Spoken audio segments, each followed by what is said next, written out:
श्रावणामध्ये प्रत्येक घरोघरी केला जाणारा गोड भात म्हणजेच नारळी भात.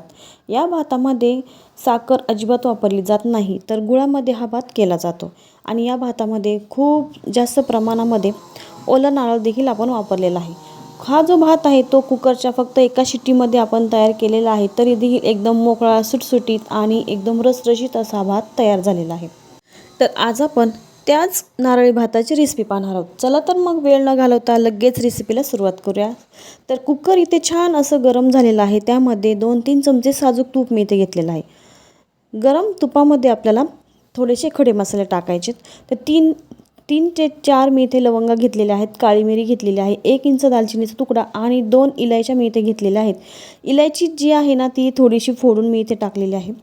तर हे जे खडे मसाले आहेत ते हलकेसे आपल्याला परतून घ्यायचे आणि त्यानंतर पाव वाटी इथे ओलं नारळ मी इथे टाकलेलं आहे. ओल्या नारळाचे बारीक असे काप करून घेतलेले आहेत. ओला नारळ जो आहे ना तो परतवायला थोडासा वेळ लागतो. हलकंसं ओलं नारळ परतून झालं की त्यामध्ये आपण ड्रायफ्रूट्स टाकून घ्यायचे. इथे मी काजू आणि बदाम घेतलेला आहे. तुमच्या आवडीनुसार तुम्ही इथे कमी जास्त करू शकता. पण ज्यावेळेस आपण या गोड भातामध्ये ड्रायफ्रूट्स आणि ओलं खोबरं घालतो ना, त्यावेळेस ते खाताना खूप छान लागतं चवीला. यानंतर जे तांदूळ आपण भिजवून घेतले होते ते मी इथे टाकलेले आहेत. 1 वाटी तांदूळ मी 10 मिनटं पाण्यामध्ये भिजत ठेवले होते आणि त्यानंतर स्वच्छ धुवून निथळत ठेवले होते चाळणीमध्ये. त्यामधलं सर्व जे पाणी आहे ना ते काढून टाकायचं आणि तसंच निथळत ठेवायचं. ते तांदूळ जे आहेत ना ते देखील आपल्याला 1 ते 2 मिनटं तुपावर छान असे परतून घ्यायचे आहेत. यानंतर त्यामध्ये 1 वाटी किसलेला खोबरं घालायचं आहे. ओलं नारळ मी इथे घेतले, 1 वाटी घेतले. 1 वाटी तांदूळ, 1 वाटी ओलं खोबरं घेतलेलं आहे. आणि ओलं खोबरं आणि तांदूळ देखील आपल्याला व्यवस्थित असं परतून घ्यायचं आहे.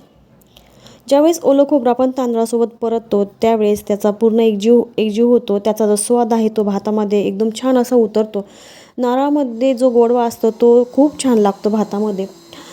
यानंतर 1 वाटी मी इथे गूळ घेतलेला आहे. गूळ अगदी बारीक चिरून घ्यायचा आणि जेवढे आपण तांदूळ घेतलेले आहेत ना तेवढेच त्याच वाटीने मोजून इथे मी गूळ घेतलेला आहे. हा जो गूळ आहे ना तो देखील व्यवस्थित मिक्स करून घ्यायचा. जो तांदळाचा ओल्या नारळाचा ओलसरपणा असतो त्यामध्ये गूळ जो आहे तो व्यवस्थित वितळायला मदत होते.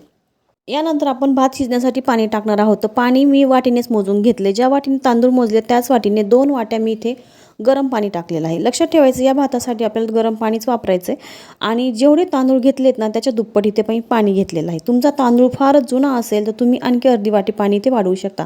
आणि तुम्हाला जरी ते पाणी वापरायचं नसेल तर तुम्ही यामध्ये याऐवजी दूध देखील टाकू शकता. यानंतर भातामध्ये थोडंसं आपल्याला मीठ टाकून घ्यायचं आहे. चवीनुसार मीठ टाकून घ्यायचं. यामध्ये वेलची पावडर वगैरे दुसरं काही टाकायची अजिबात गरज नाही, कारण आपण यामध्ये वेलची तर टाकलेलीच आहे.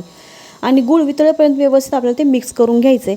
आणि गॅसची मध्यम आच करायची आणि मध्यम आचेवर फक्त एकच शिट्टी याची करून घ्यायची आहे. आणि पूर्ण वाफ जिरल्यानंतर आपण कुकर खोलून घेणार आहोत. बघा फक्त एकच शिट्टी आपण इथे करून घेतलेली आहे.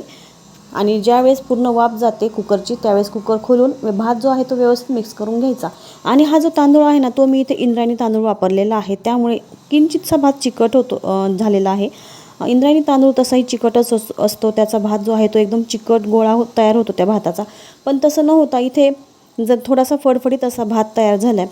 आणि हा जो तांदूळ आहे ना तो सुवासिक देखील असतो, त्यामुळे आपला नारळी भात जो आहे गूळ घातलेला तो खूप छान लागतो चवीला. त्यामुळे मी इथे इंद्रायणी तांदूळ वापरलेला आहे. तुम्ही दुसरा बिर्याणी तांदूळ देखील वापरू शकता या जागी. त्याने जास्त मोकळा सुटसुटीत असा भात तयार होईल. आपण फक्त एकच शिट्टी या भाताची केलेली आहे, तरी देखील हा जो भात आहे तो एकदम मऊसूद सॉफ्ट असा शिजलेला आहे. एकदम मस्त असा हा नारळी भात मी इथे तयार केलेला आहे.